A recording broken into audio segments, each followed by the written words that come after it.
welcome to LMU Tri-State News. I'm Ashley Hurley. Thank you for joining us. The investigation into the murder of a Bell County woman remains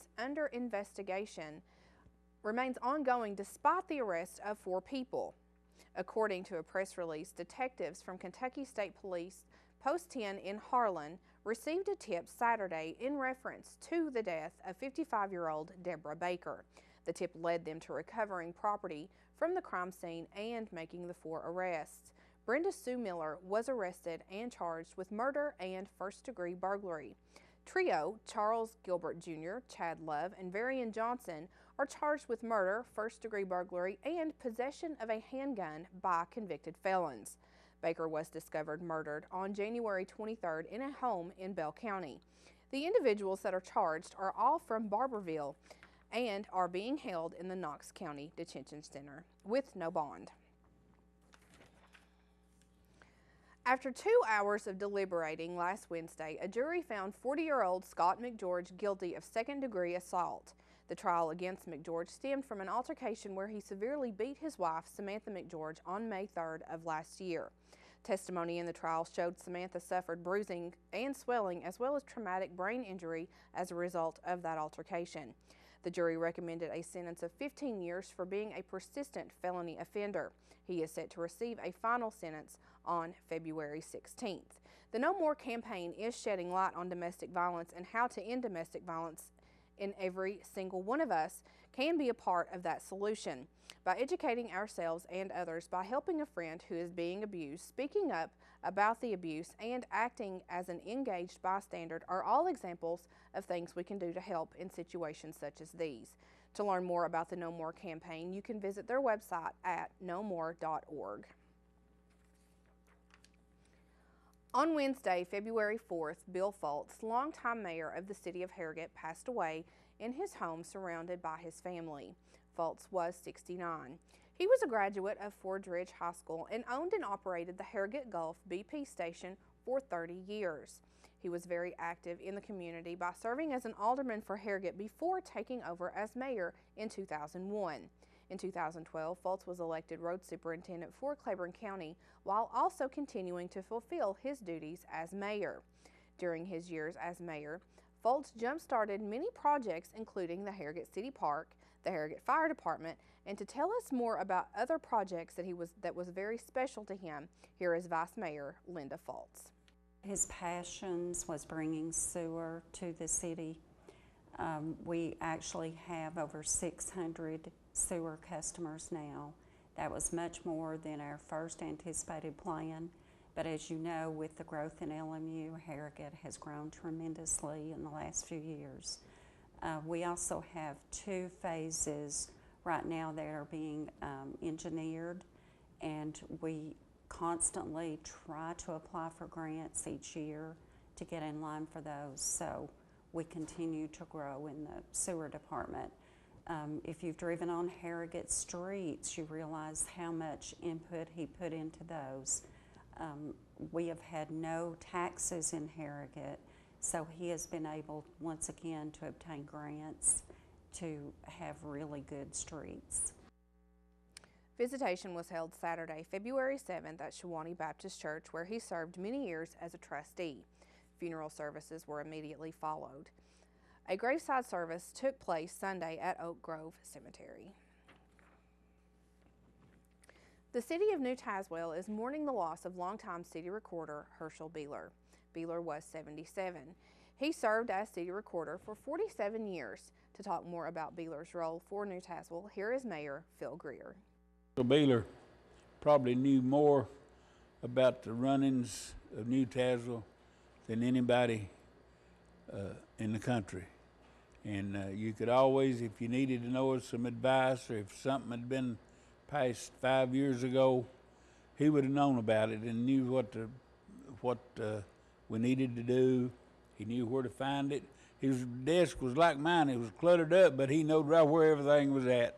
And but he done a great job for New Tazewell, and it's just great that we get to honor him. Beeler leaves behind a host of children and grandchildren. A memorial service was held last Thursday at the Claiborne Overholt Funeral Home. In lieu of flowers sent to the family, they are asking that donations be made to the Tennessee Kidney Foundation at 96 White Bridge Road, Suite 300, Nashville, Tennessee 37205. Beeler's legacy as city recorder will live on, and he will be greatly missed.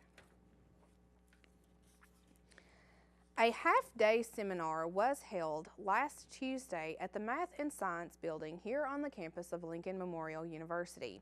Miss Darla Consalni spoke to first and second year students on a very special topic, and here she is to tell us exactly what that is. Well, in June of 1993, our son was in near drowning, and we were able to donate his organs. And from that point on, we felt such a need to raise awareness, and it became a passion. And so we found that was our purpose in life, was to spread the word about organ and tissue donation and transplantation. And so in '95, we started the Colby Foundation, and in '97, we started speaking to medical schools. My husband is a physician, and we realized at the time, he didn't know if there was even a paragraph in the textbooks about donation and transplantation. And so it was a need back then, and it's still a need to educate people on transplantation and donation. Ms. Calsani tells us why it is so important to speak with students during their first and second years in medical school. Well, part of what our mission statement is to raise awareness regarding organ and tissue donation nationally. And we've narrowed that focus, and we have our endowed lectureship series that we speak to medical schools and educate medical students on organ and tissue donation and transplantation, so that when they go out into their professional careers, they're able to educate their patients. She explains to us that there is more than just one message that can be taken away from the seminar. Well, there's a multifold message, because this is the gift of life. And as a physician, so many times they are in a position of trust and working with their patients, helping their patients to understand. A lot of their commitment to their patient ends up being during the death and dying process. And so they're able to, speak with their patients, educate them on what donation is, that it's a gift of life, and also we want the students to know about compassion, because a physician, part of his role as a physician in our communities, they are compassionate, giving, educating teachers, as well as healers in our communities. To learn more about the Colby Foundation, you can visit their website at www.colbyfoundation.org. And coming up after the break, if you are getting ready to file those taxes, we have some information to help keep you from stressing over what you need to take with you. That's right after the break.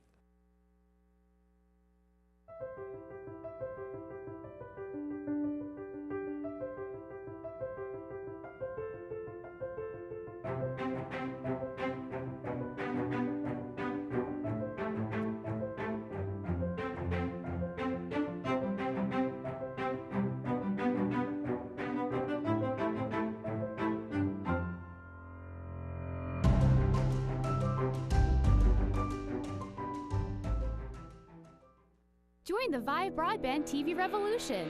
Vive gives you the freedom to choose with loads of new channels like Up TV, The Hub, The Blaze, and Cubo. Vive's Watch TV Everywhere feature gives you the freedom to watch participating channels just about anywhere, anytime, on any device. And Vive Broadband Speed gives you the freedom to power internet TV services like Netflix, Hulu, Apple TV, and Google Chromecast. Join the TV revolution at vivebroadband.com. While tax laws may change from year to year, the basic information you need to do your return or take to your preparer doesn't change that much. Along with your Social Security numbers and birthdays, Dr. Roger Holt tells us what you will need to take with you when it comes to your employment and income information. The main return most people file is a 1040, which is a long form which allows you to do a lot of things on a 1040. The government, the federal government has a 1040A, which is a shorter form, and you can do most things on it, but you can't itemize on that form. A 1040EZ is the last one they have, and it's mainly just single or married, no dependents, just here's my income, bidding, and you're done.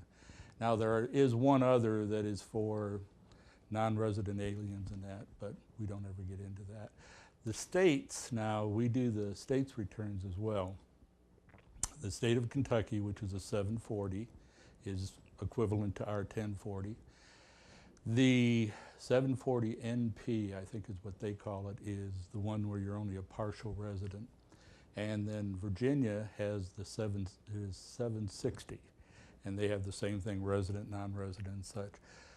We always say Tennessee doesn't have any income tax. That's not really true. Tennessee does have an income tax, but it's only for people that have dividends and interests.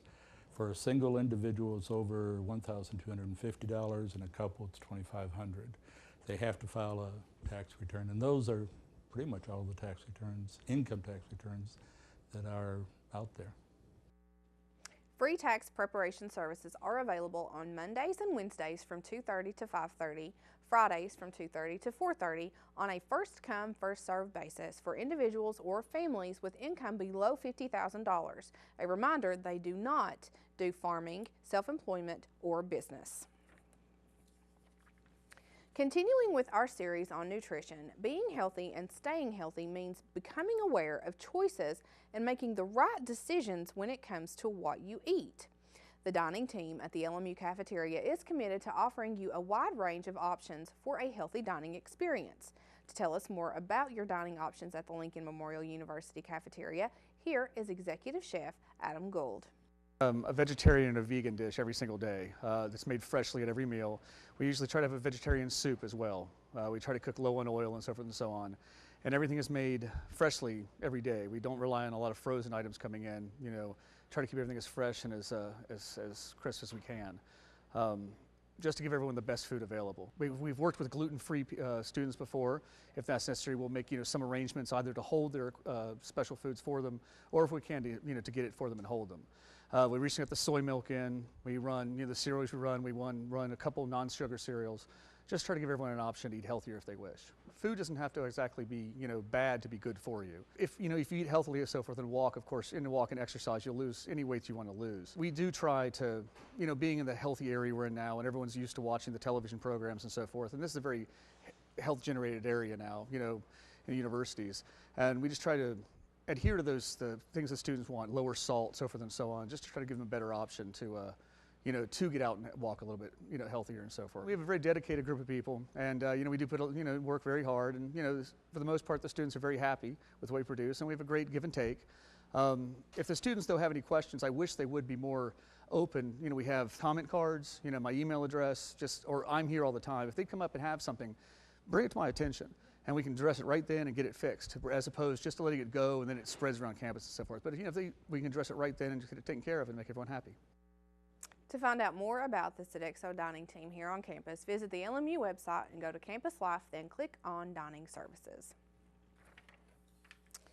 Are you looking for a way to support your local animal shelter? Well, here is your chance. This Sunday, February 15th, the 4th annual $100 plate, dinner, and silent auction to benefit the Glenn W. Bowling Claiborne Animal Shelter will be happening at the First Avenue Hall in New Tazewell.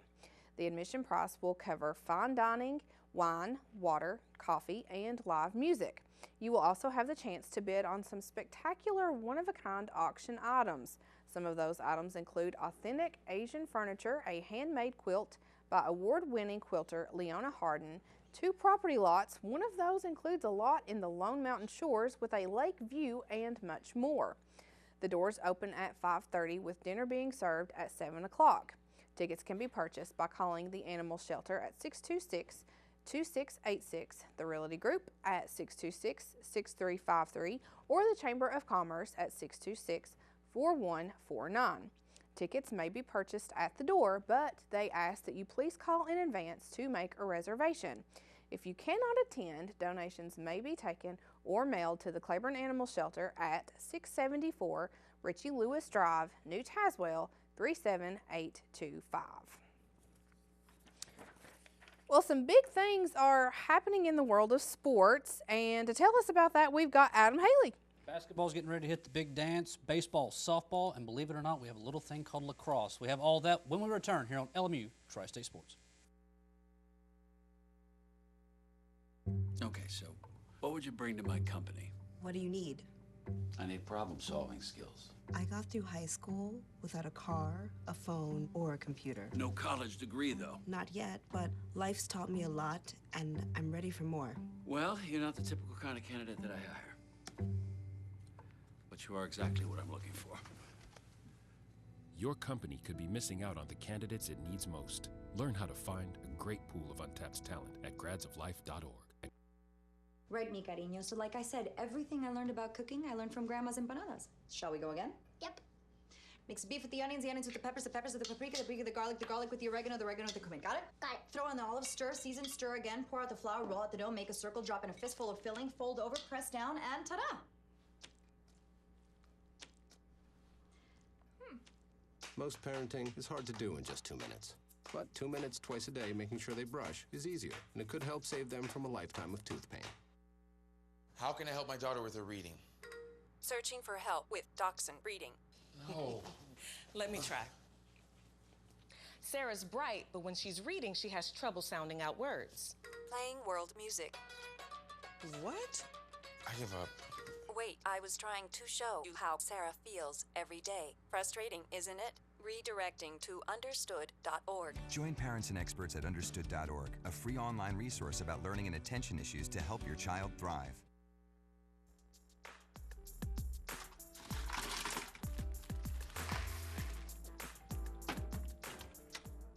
Thank you.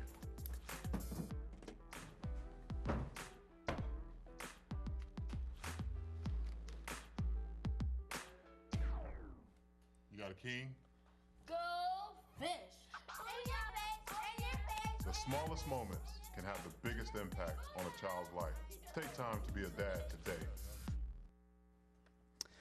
Welcome back. The LMU basketball teams were once again on the road for this weekend, away from the Tex Turner Arena, as they were spending the weekend down in Newberry, South Carolina to take on the Newberry College Wolves. The Lady Railsplitters were coming into this game in a four-way tie for third place in the conference with Carson Newman, Newberry, and Catawba. Now LMU would take the early lead on a Ross Mathis three-pointer and would not trail until the Wolves' Samantha Creed hit a fast break layup halfway through the first half. Newberry took control and led at the break 42-35. In the second half, the ladies tried to work their way up and try to get back into the game with threes, but were 4 of 15 from behind the arc and would never be able to catch up with the Wolves, and Newberry would eventually win 82-72. Shea Coker led LMU in scoring with 16 points, while Newberry's Haley Lapeo recorded a double-double with 15 points and 12 rebounds. With the loss, LMU falls to 12-10 overall and 9-7 in conference play. The top-ranked Railsplitters were in a position they had not faced this season. They were coming in off of a loss. 15 seconds into the game, LMU's Luquan Choice hit a three to give LMU the early lead, and Choice hitting a three would quickly become a theme for the day. Choice hit 3 of his 6 three-pointers in the first half on his way to a 13-point half, as LMU would lead at the break 40-36. In the second half, the usually hot-shooting Newberry team went ice cold, only shooting 27% from the field. Once again for LMU, it was Choice knocking down the other 3 three-pointers to give himself 26 points for the game. Not to be outdone, Gerald Simmons came off the bench and scored 13 of his 19 in the second half, and LMU would pull out the win 80-68. The Railsplitters improved to 21-1 overall and are now 15-1 in conference play. Both teams will be on the road this Wednesday night in nearby Greenville, Tennessee, as they take on the Tusculum Pioneers. The women will tip off at 6 p.m., while the men will tip off around 8 p.m. Those games will be carried by the LMU Sports Network starting at 5:40 on 91.3 FM WLMU. On Saturday, February 14th, both teams will be back at home for one of their final 2 home games as they play host to Lenore Ryan. The women will tip off at 2 p.m. with the men to follow at 4 p.m. We should note that this will be the usual February pink-out game for LMU as a sponsor for the Play for K initiative. LMU Sports Network coverage will start at 1:40 on 91.3 FM as well as LMU Community TV. LMU baseball started South Atlantic Conference action over the weekend at Lamar Hennon Field against Wingate. On Friday, LMU matched Wingate score for score in the first and fifth innings as both teams put up 2 runs in the first and 4 runs in the fifth. The difference was a 2-run third inning as LMU would win Game 1 8-6. Kelvin Brito had the only home run for LMU, while pitcher Nick Morbito improved to 1-0 on the season. On Saturday, the two teams came back together for a doubleheader, and in Game 1, it was once again LMU's bats doing some damage. The Rail Splitters put up 5 runs in the first 4 innings on their way to an 11-8 win. Nick Morbito picked up his second win of the season as he threw 2 1/3 innings in relief. Game 3, however, would not go LMU's way, as the Bulldogs would put up 5 runs in the 7th inning to pull out the 11-7 win. Logan Austentine got saddled with the loss, only going a third of an inning, but giving up 4 earned runs. The LMU baseball team will be back in action on February 13th and 14th as they'll play host to the Newberry College Wolves. Now, also on Saturday, the LMU men's lacrosse program made their debut in Franklin Springs, Georgia against Emmanuel. While the Rail Splitters got off to a slow start, falling behind 3-1 after the first quarter, LMU made a great showing of it, however, in a losing effort, losing 10-7. Dylan Neeser scored 2 goals on 6 shots, while Justin Stewart scored 2 goals on 4 shots. The Rail Splitter lacrosse team will be at home on February 14th for their home debut against Lees McRae at 1 p.m. At the LMU Tennis Complex on Sunday, the LMU men's and women's teams took on regional opponent Young Harris. The LMU women came from behind to pick up their second win of the season, 5-4, over Young Harris, while the men suffered the second loss of the season, 7-2. The two teams will have some time to correct any early season struggles they have, as they'll not play again until February 18th, when they'll play host to Mars Hill University. Now that's all for sports. However, stay tuned. Joseph Lewis will have your box office results and more after this break.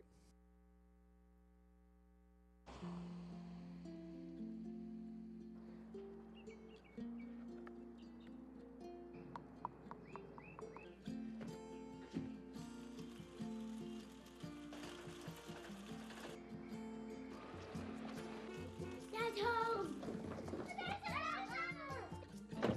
Yeah. The smallest moments can have the biggest impact on a child's life. Take time to be a dad today. So they say it's a man's world? I don't see anybody's name on it. While they were doing their thing, we slowly changed all that. Today, women can do anything men can do. And there's one thing we're even better at.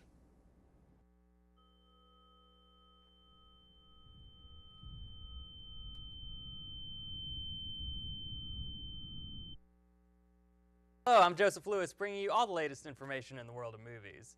Tops at the box office this weekend were led by the SpongeBob movie, Sponge Out of Water, opening at number 1 with $56 million and generating strong word of mouth from both critics and audiences. Following at number 2 and finally dethroned from the top spot was American Sniper, pulling in another $24 million toward its now $282 million domestic gross, and distinguishing itself as the second highest grossing R-rated movie ever behind The Passion of the Christ. And rounding out the top 3 was the space opera Jupiter Ascending, starting its run with $19 million, a disappointment in light of its $176 million budget. Coming to theaters this week is 50 Shades of Grey, the massively hyped film adaptation of the first installment in E.L. James' best-selling series of erotic novels. Dakota Johnson plays literature student Anastasia Steele, an ostensibly nice and unassuming girl, until her ill journalist roommate asks her to interview Christian Grey, a wealthy and enigmatic entrepreneur.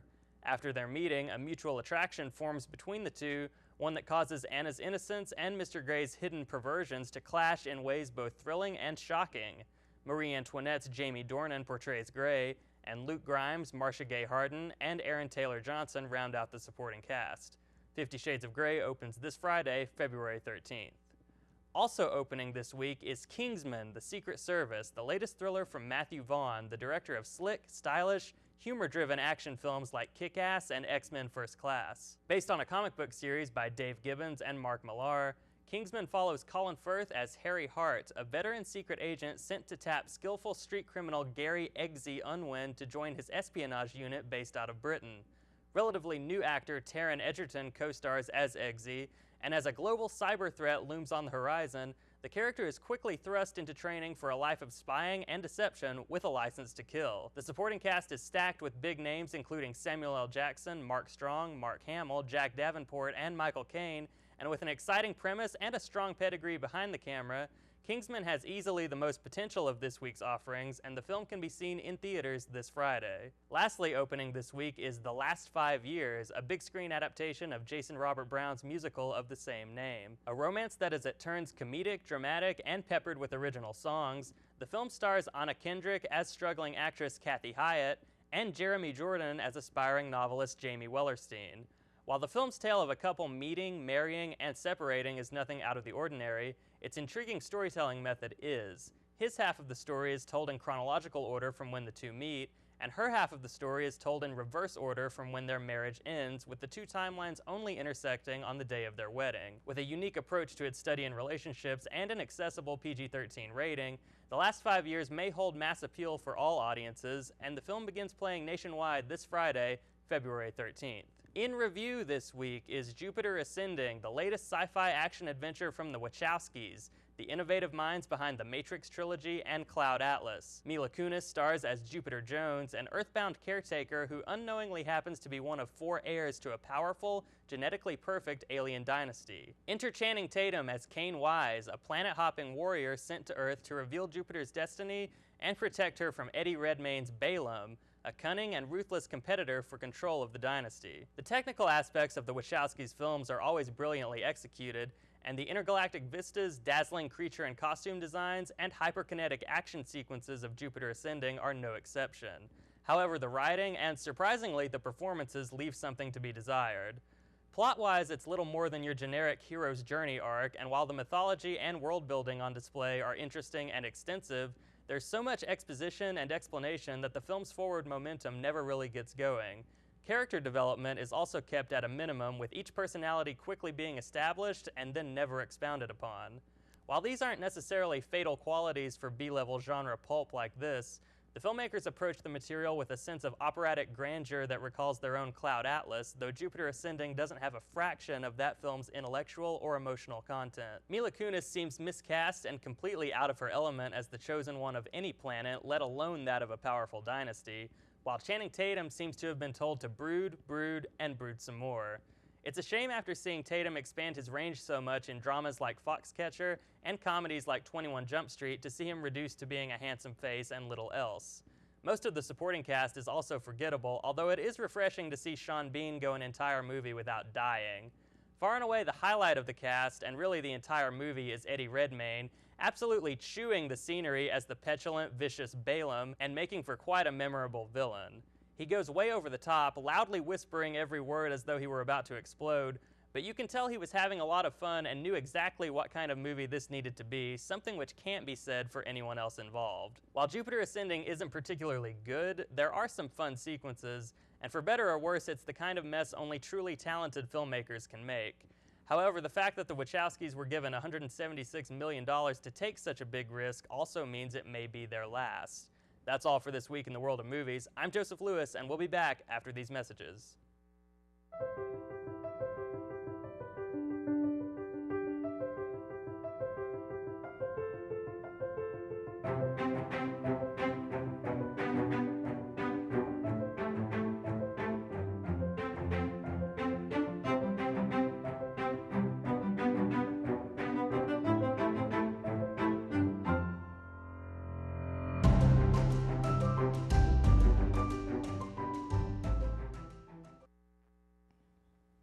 And thank you for joining us for this week's LMU Tri-State News Update. For everyone behind the scenes, I'm Ashley Hurley alongside Adam Haley. We'll see you next week.